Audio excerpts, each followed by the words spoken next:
sebenarnya masalah dia ialah dimaklumkan temperature naik saja dan fan motor pun sudah diganti. Dan masalah dia sekarang ialah setelah fan motor hidup, kompresor pun jalan, tapi still kita cek gas dia pandai kurang. So bila kita cek bahagian sistem luar ada tiada kebocoran. Jadi untuk proses sebelum kita membuat suatu perkara, untuk menentukan kita buka dashboard ataupun tidak, kita akan pastikan semua komponen-komponen bahagian luar itu kita dah cek betul-betul tiada leaking dengan menggunakan pump kompresor angin, untuk kita mengetahui sama ada leaking itu disebabkan oleh bahagian komponen luar ataupun bahagian komponen dalam kereta.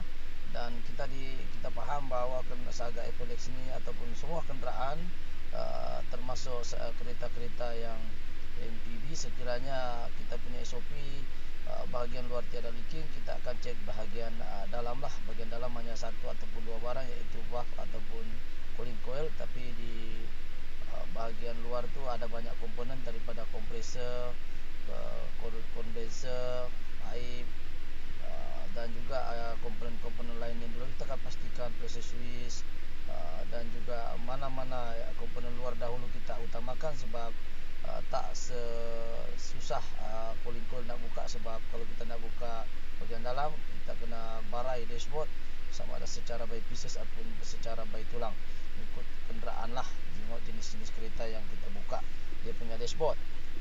Jadi masalah dia sekarang ini, leaking tu sebenarnya dari mana? Sebab aircon tidak sejuk ni banyak sebab. Salah satu sebabnya adalah gas kurang, dan kurang ini disebabkan oleh sebab ada kebocoran, dan kebocoran pula ada bagi dua, iaitu dalam ataupun luar. So kita akan ke kereta di manakah keberangkalian yang kita suspek bocor. Jadi kita ke kereta dan kita tengok di manakah keberangkalian ini akan bocor, dan ini antara keberangkalian bahagian luar yang akan bocor. Pertama sebenarnya dia datang seperti yang saya maklumkan tadi, dia fan motor tu sebenarnya kita dah ganti yang baru, dan still aircon masih panas, dan bila kita cek pakai meter memang ada kebocoran. Dan kondenser kita tengok kotor, dryer kita untuk sudah tukar, dan kita buka cooling coil ni kita sudah buka, dan kita sudah cek semua bahagian ini. Setelah kita cek bahagian luar, daripada pressure switch, condenser, valve semua tiada bocor. So pipe pun tiada juga bocor. So kita ambil keputusan untuk barai lah, untuk buka dashboard. Dan proses untuk membuka dashboard ni dia agak rumit juga, dan kita telah banyak berkongsi bagaimana cara kita untuk buka dashboard dan SOP sebelum kita buka dashboard. Sebab kita takut nanti kita buka dashboard bukan bahagian dalam. So di tangan saya ini adalah satu dryer. Antara keberangkalian boleh leaking juga adalah di o-ring dia sini, tapi kita sudah ganti baru apa semua. Still tiada juga leaking di luar. O-ring pun baru. Semua kawasan-kawasan yang kita suspek leaking tu tidak ada. So kita yakin bahawa cooling coil yang bocor, ya. Jadi apa yang penting sekarang ini ialah kita mesti menentukan di manakah dia bocor, ya. Setelah kita menganalisa dan cek betul-betul tidak ada kebocoran di bahagian komponen-komponen luar, termasuk kompresor, pressure switch yang di tangan saya ni pressure switch. Kadang-kadang dia keluar angin di pin soket wire tu, kadang di kaca dia. Bagi kereta yang ada kaca dekat itu high pressure, macam kereta kancil yang ada kaca, kereta-kereta lama ada kaca, dia boleh nampak gas berlalu, dia kadang-kadang gas keluar di kawasan tersebut. So itu antara suspek. Kita dah cek bahagian luar, kita cabut wayar, lepas tu kita siram sabun, dan sebelum tu kita sudah pump 300 PSI tekanan angin. So kita cek di situ, di lubang pressure switch pun tidak ada kebocoran. Dan sebelum kita cek kebocoran, sebenarnya kita dah suspek bahagian luar lain tiada, dan kita suspek memang bahagian dalam lah. So antara benda-benda yang menjadi keberangkalian bocor adalah salah satu sebabnya adalah pressure switch itu sendirilah. Tetapi namun apa yang kita dapat, kita sudah buat macam tu, tetap juga tidak ada bocor. Dan semua lain pun kita sudah cek.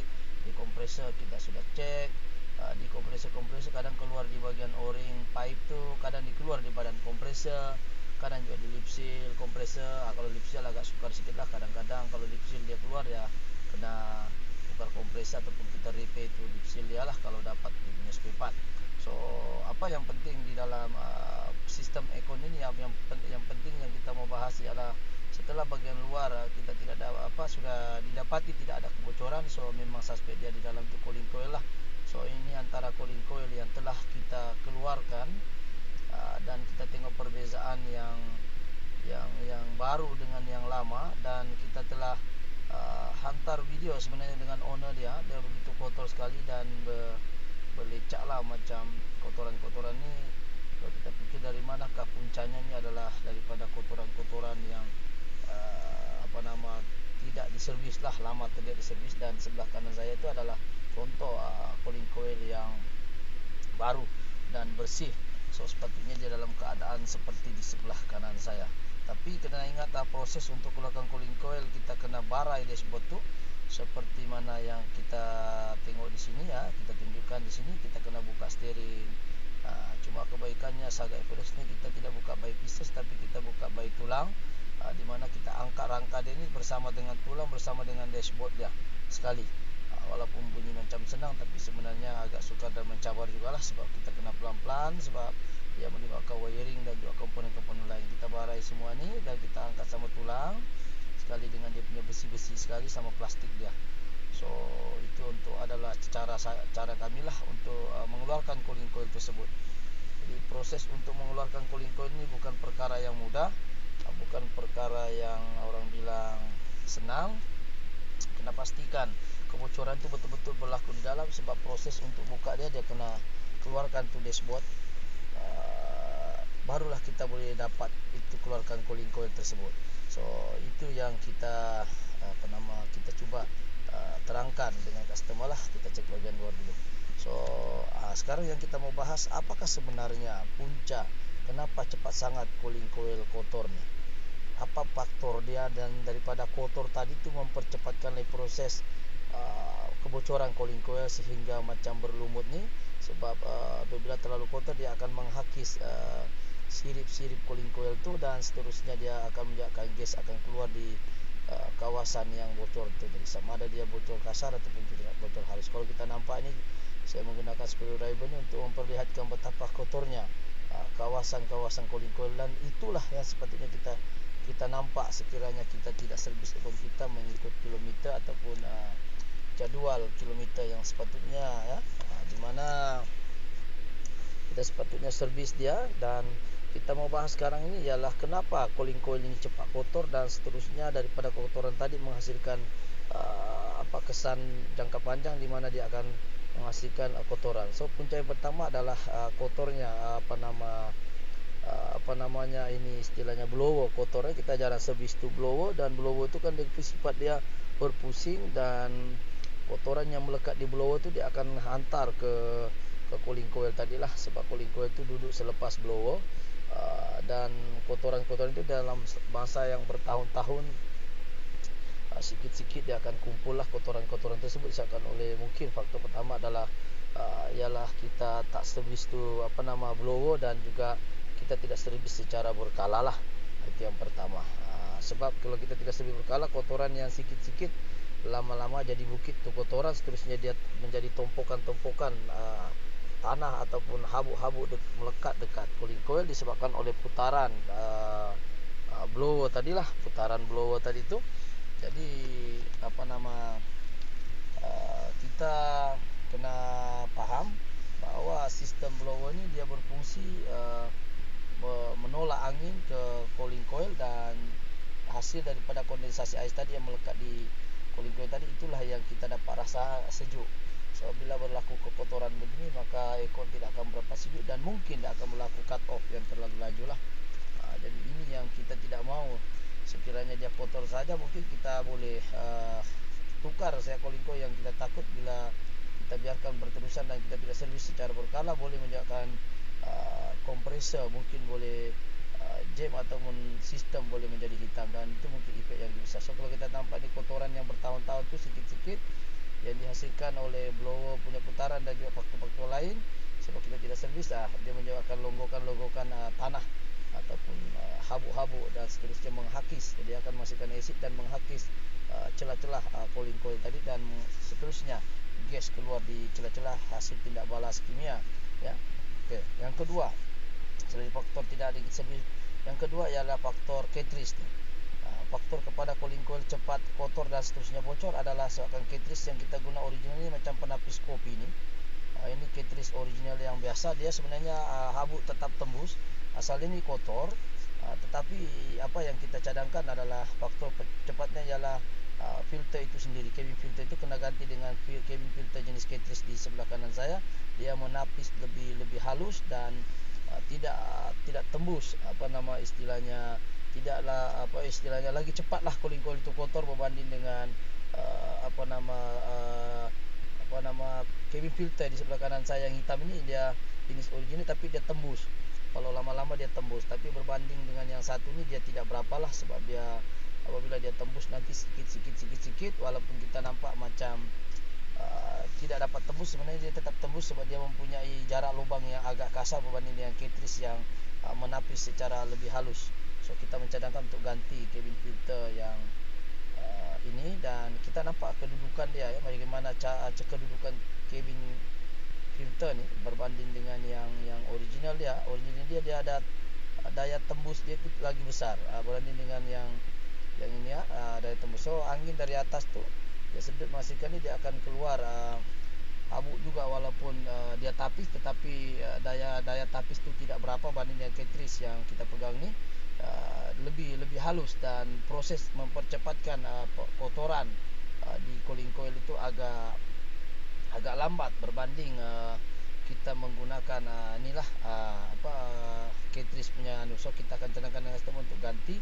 Dan cara kerjanya seperti yang dalam video ini yang kita tunjuk ni ialah dia menapis lebih halus berbanding dengan cartridge yang asal dia. So ini yang kita cadangkan, dan apa yang penting sekarang ini adalah kita mengetahui punca. Yang kedua adalah cartridge yang original ini tidak dapat menapis dengan lebih baik. So kalau yang tiada penapis kabin, lagilah cepat kotor. So pastikan aircon anda ada kabin lah. So bila tiada kabin filter, dia akan mempercepatkan lagi proses penebalan ataupun kotoran-kotoran di cooling coil tersebut. Jadi kita tengok kereta-kereta lain macam ini di tangan saya ni adalah di sebelah kanan saya yang saya buka ni adalah ini contoh kereta Viva, ya. Kereta Viva pun dia gunakan cartridge, cuma dia tidak ada housingnya sekali, dia memang main letak saja dalam kabin. Tetapi apa yang kita cuba sampaikan adalah perbezaan antara cartridge cabin filter dengan yang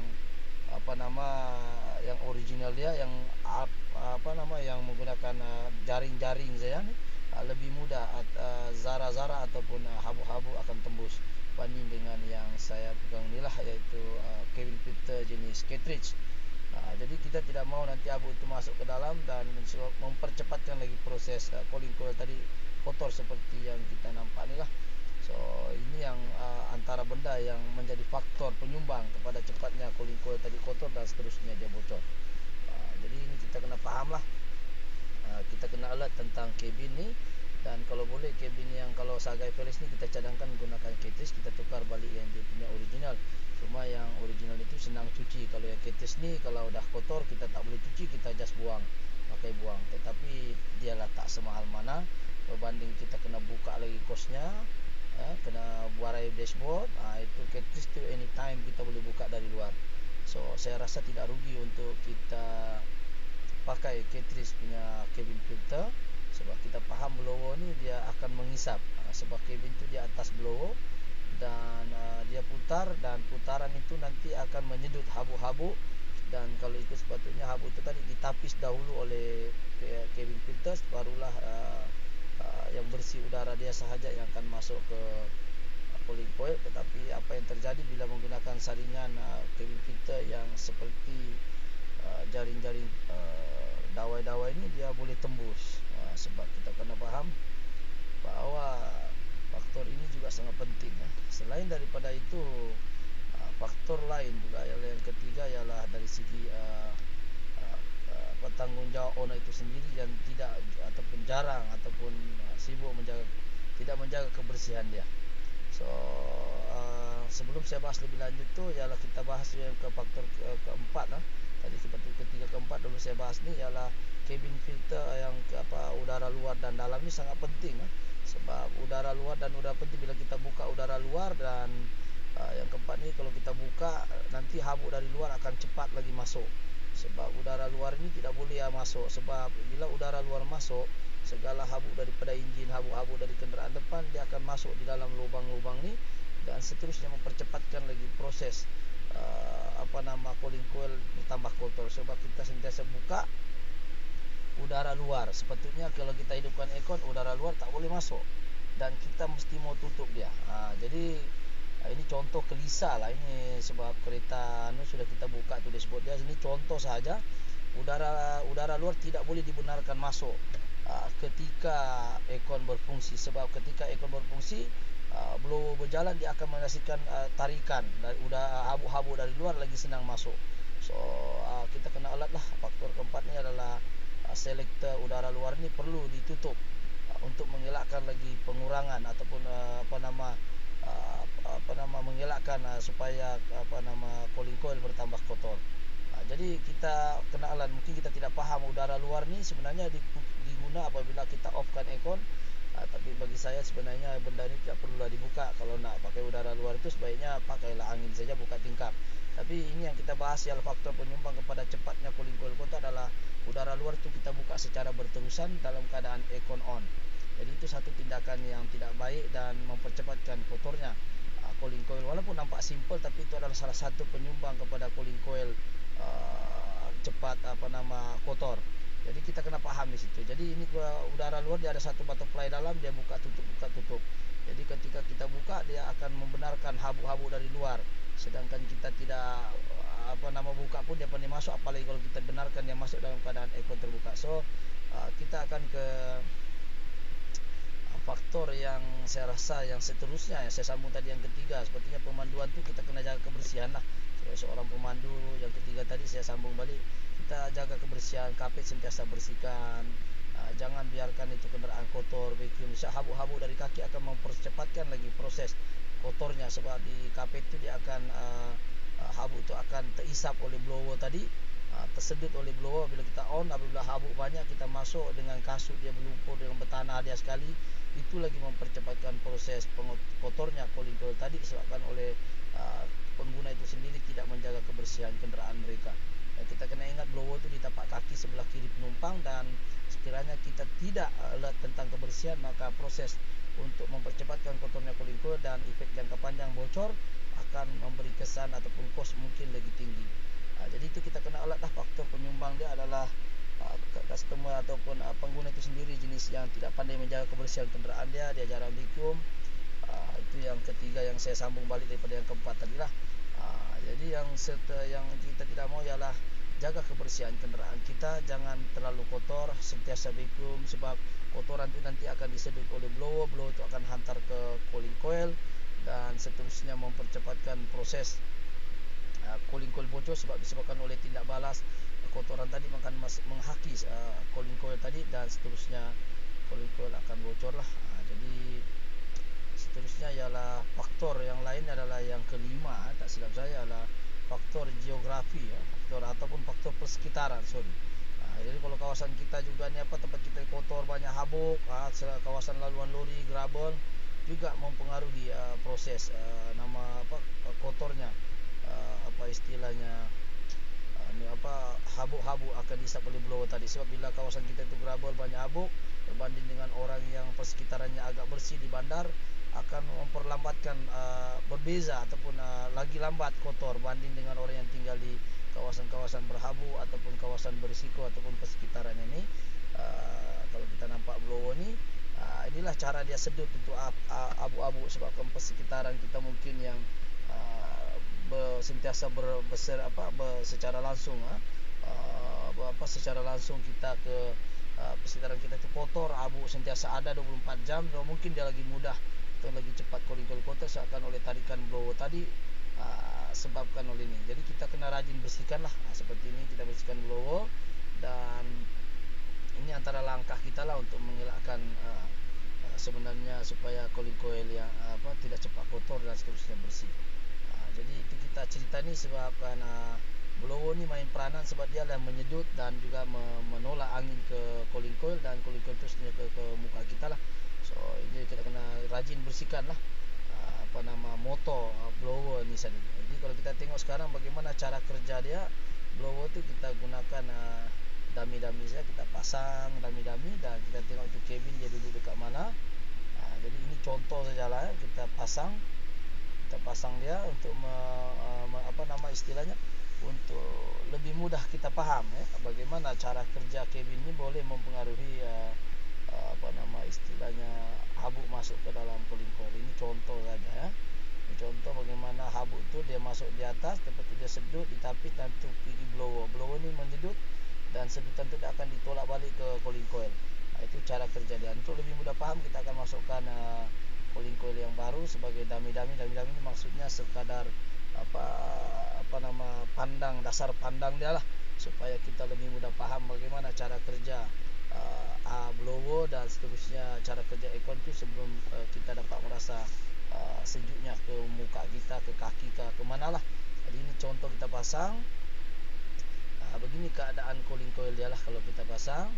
Ini blower berpusing.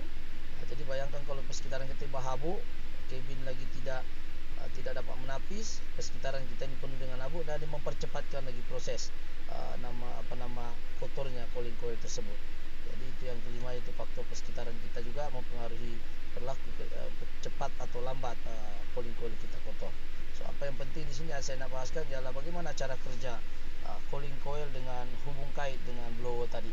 So ini antara benda yang patut dibahas lebih detail, sebab mungkin ada yang tidak nampak bagaimanakah sebenarnya cooling coil itu bocor, dan di manakah kedudukan blower dan cooling coil itu, dan apa kaitannya dengan proses cepatnya kotor atau lambat suatu cooling coil tersebut. Jadi kita kena faham bahawa cooling coil dan blower ini saling berhubung kait. Ya, kalau blower tidak hidup, cooling coil saja pun tidak sejuk, sebab tidak ada yang tolak uap ataupun udara sejuk ke muka kita, ke pengguna. Bagaimana mungkin aircon akan sejuk? So blower ni sangat penting, dan dia berfungsi untuk memberi angin ke blower, ke cooling coil dan seterusnya ke muka kita untuk kita merasa nikmat sejuk aircon tersebut. So apa yang kita mau bahas di sini kameramen, kita akan ke depan kita tengok sekiranya benda ini sikit-sikit berlarutan, dia akan menghasilkan tanah atau kumpalan-kumpalan kotoran dan seterusnya. Kumpalan inilah yang saya cakap tadi akan menghasilkan tindak balas seterusnya untuk menghakis cooling coil tadi. Jadi apa yang penting ialah kita tunjukkan di sini bagaimana cara kerja cooling coil dengan blower itu sendiri, dan faktor-faktor kepada cepatnya kotor tadi sudah dinyatakan 5 faktor atau 6, tak silap saya tadi, saya pun tak berapa pasti ingat sebab keretanya kita dihantar memang ada banyak masalah dia. Cuma kita bahas lebih detail ialah kenapa cooling coil kotor, untuk mengelakkan kos lagi tinggi. Ialah kita jagalah kenderaan kita daripada benda-benda yang tadi itulah saya nyatakan. Kita cuba atasi, iaitu kita rajin-rajinlah cuci itu blower, kabin, ganti setiap 10,000 gantilah itu kabin. So kabin itu taklah semahal mana, kalau dia rosak lagi mahal. Jadi ini antara contoh perbezaan cooling coil baru dan cooling coil lama lah. So cooling coil baru ni dia original dia nak, so kita pun ganti dia original. Cuma kita mau tunjuk di sini perbezaan keadaan cooling coil tu sebenarnya sepatutnya seperti tangan kanan saya. So itu sedikit sebanyak perkongsian tentang bagaimana keadaan cooling coil baru dan cooling coil lama tu, dan kenapa dia boleh jadi sekotor itu. Sudah kita menyatakan faktor-faktor dia, iaitu ada sebanyak 5 atau 6 faktor yang kita rasa boleh di-share untuk tatapan kita bersama supaya kita alert tentang kenderaan kita. So jom kita ke ni kita alert tentang penjagaan aircon kita supaya aircon kita lagi terjaga. Kita servislah aircon kita setiap 5 tahun, ataupun kita flushing paling kurang setiap 25,000, setiap 50.000 kita servis dan flushing. Flushing ini fungsinya untuk kita jaga jangka hayat kompresor itu, sebab kalau servisnya dia akan cuci di luar saja, dalam tu kita tidak tahu apa yang berlaku. So flushing dan servis ini perlu dibuat serentak, dan untuk memberi jangka hayat ataupun jangka panjang kita punya sistem aircon itu lebih nyaman dan lebih baik daripada sistem kita tidak jaga. Nanti dia akan memberi efek kepada komponen-komponen lain, yaitu kompresor mungkin akan jam sebab kekurangan minyak. Bila kita flushing, ya jangka hayat kompresor mungkin lagi panjang, lagi panjang lah berbanding kalau kita hanya setakat servis tapi kita tidak flushing, sebab kita tidak tahu berapa jumlah sebenar minyak yang ada di dalam kompresor. So ini antara perkongsian yang kita rasa perlu diambil berat, dan perlu pengguna-pengguna prihatin dengan kenderaan ini, supaya kita dapat menjaga jangka hayat aircon kita yang mungkin boleh menyebabkan kos kita daripada lebih tinggi. Sebab aircon ni kalau rosak kosnya sangat tinggi. Jadi flushing dan juga servis ni adalah satu benda yang perlu kita titik beratkan. Jadi kita tidak mau apabila aircon kita nanti bermasalah, sudah terlambat, sistem sudah hitam, kita kena ganti semua sistem tersebut, menyebabkan kos dia beribu-ribu ringgit, lagi mahal daripada yang sepatutnya, sebab kita tidak menjaga kompresor kita dan menghasilkan lapisan. So juga ini adalah salah satu contoh. Kita bagi contoh ini, kita tahu Wira punya cooling coil yang baru-baru ini kita tukar, kotor juga, dan masalah dia setakat kotor kita boleh cuci, tapi masalah Wira ini adalah sistem sudah hitam. Apabila sistem sudah hitam, maka kita terpaksa ganti sebab dia sudah berjangkit, istilahnya barah sudah sampai ke kawasan-kawasan komponen-komponen yang kita rasa sangat berbahaya, dan kita kena ganti satu set. Sebab kalau kita ganti satu biji saja kompresor saja, nanti kotoran-kotoran yang lain akan menyerang balik kompresor baru tadi, dan efeknya mungkin bertahan kalau sejuk pun mungkin sebulan saja. So itu yang kita tidak mau. So jangan sampai sistem hitam. Jadi Saga FLX ini tidak hitam, cuma dia ada berlaku leaking, dan kita perbahasan kita ni leaking ni dia disebabkan oleh kotoran tadi yang tidak balas menghakis cooling coil tadi, dan faktor kepada cepatnya kotor tadi kita telah bahas 6 perkara atau 5 sebab lah, 6 sebab tu. Jadi kita jagalah benda-benda tersebut supaya